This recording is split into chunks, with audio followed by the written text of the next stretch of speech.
Welcome to a review of Class 4 Operations Management with Dr. Turpin. Today we're going to go over problem 1 and 2 on the extra problems packet. Here we go. Problem 1, and I'll link the packet and the solutions in the description too. But problem 1 says a queuing system has a service rate of mu equals 45.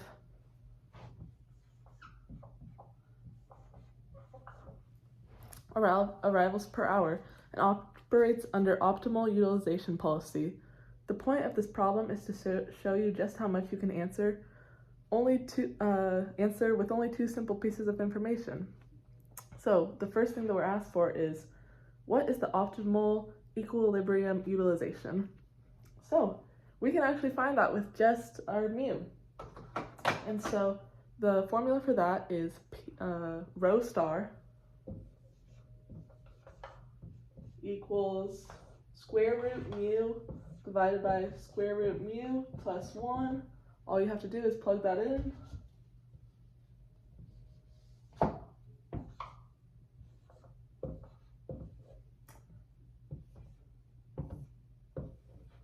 And this will give you 0.875. There we go. That's the answer to number 1. Number 2 says, determine the probability of the server being idle. What is the average number of customers at the service counter? So what we're looking for is the formula for empty system. And so this is the formula.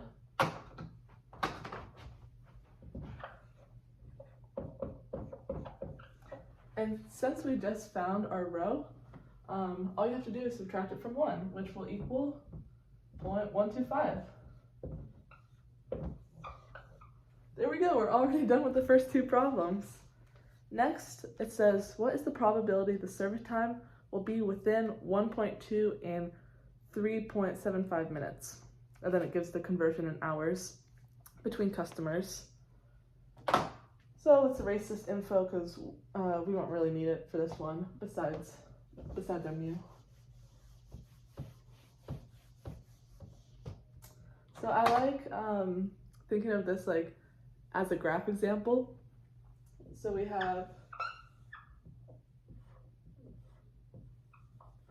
trying to find a middle section, which is a little difficult to do. We're trying to find between 0.02 hours and 0.0625. And so rather than doing this in one equation, it's actually going to be easier to do it in two. So what we can do is find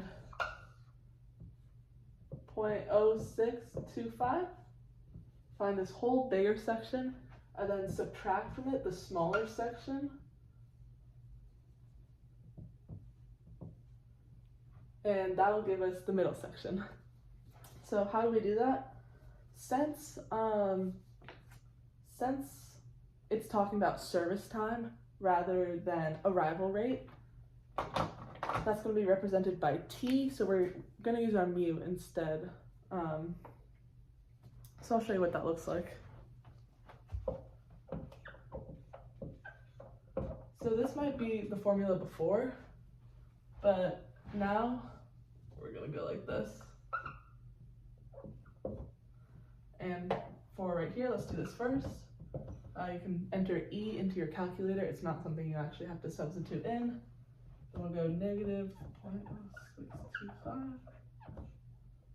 Oh wait. Negative.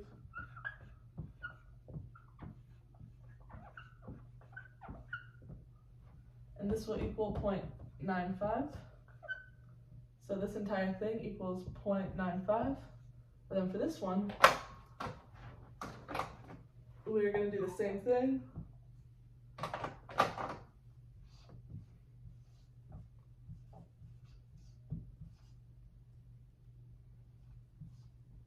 And that's going to equal 0.62. So just subtract 0.62.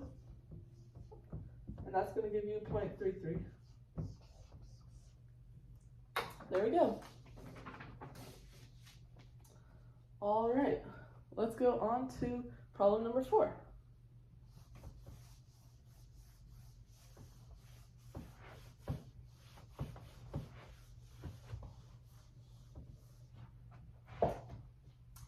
we might need that, so I'll leave it up. It says, what is the exponential, or what is the distribution of A? Calculate the marginal probability that A is less than sigma A divided by 2. And so this might seem a little confusing at first, but I'll write it out, and it's pretty simple. And this question's not testable, but it's interesting, so you could skip ahead a little bit. I don't believe any of question 1 will be on the test. I think it starts, question 2, 5, and 6 will be, but it's good just to know the concepts. I'm sure we'll have questions like it, and it's interesting. All right, so if we know, last time we said that T is like the service rate, or mu, and the reverse of that is that lambda is kind of the exponential distribution of A.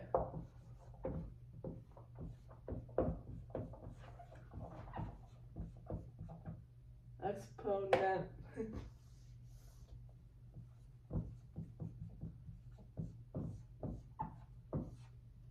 And so, since we know the formula for this, we can plug in the numbers from what we found in the first section. So we also know our rho, which is the P, or it looks like a P. And so we just plug those in.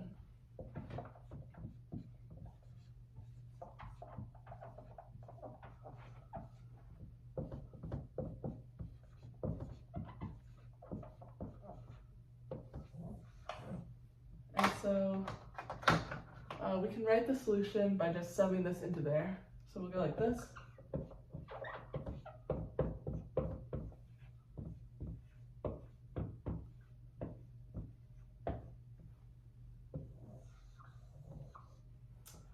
And it also wants us to calculate, this is how it's written out. Oops, sorry. The marginal probability that, I don't know if you can see that, A is less than sigma A divided by 2. So how are we going to do that? Here's what it's asking.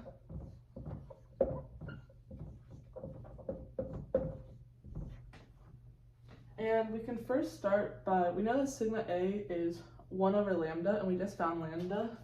So we can go like this.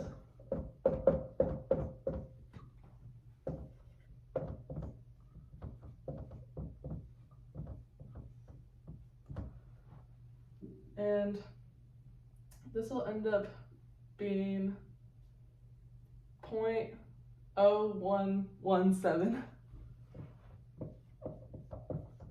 And then we can just plug that into the same exact formula we used for the last one. Or I guess it wouldn't be the same.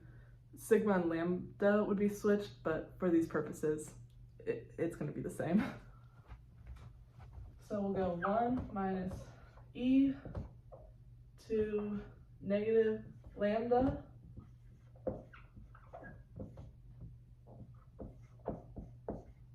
And that is going to give us 0.39 for part 2 of this. All right, let's move on to number 5. I'll let you pause it if you want. Okay.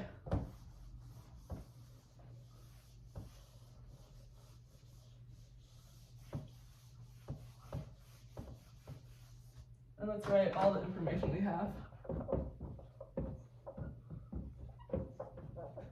All right, number 5 says, recall that in queuing theory, we as managers are constantly balancing the trade-off between the excess capacity mu minus rho mu, mu rho, where they're multiplied, and the mean queue size. Give me your answer to question 1. What is the excess capacity under the optimal service level? All right, we want excess capacity under the optimal service level. So how we're gonna find that? We're gonna use the optimal rho. So that's gonna be like rho star, the optimal utilization. So it's gonna look like this.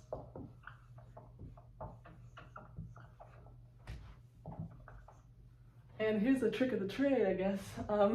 We learned that this actually equals lambda, so we can just go like this and go 49 minus Where is it? 42. And that'll give us 6.125. So our answer for number 5 for the excess capacity under the optimal service level is 6.125 people. And I'm going to leave this up because number 6 says, calculate the mean queue size, EFLQ. Comparing this to your answer in 4, what do you find? What are we going to find? So the formula for EFLQ is rho squared divided by 1 minus rho. So it'll look like this.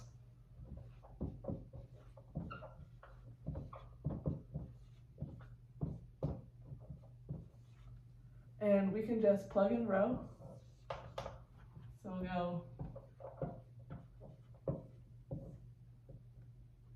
and then just do that mental math. And once you do this, this will also equal 6.125. And what do you notice? It's that they're the same. Not a coincidence, just the way the math works out. Only one more problem, and then we'll be done for today.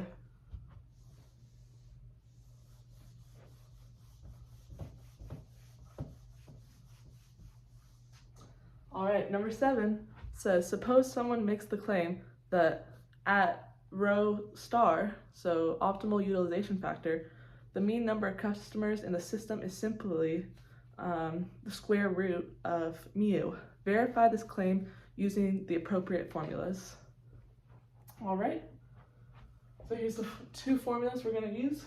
We're going to go EFL equals square root of mu, which is what they're claiming. And then we'll go EFL, sorry, just EFL. And we'll use the formula that we've been using these past couple classes.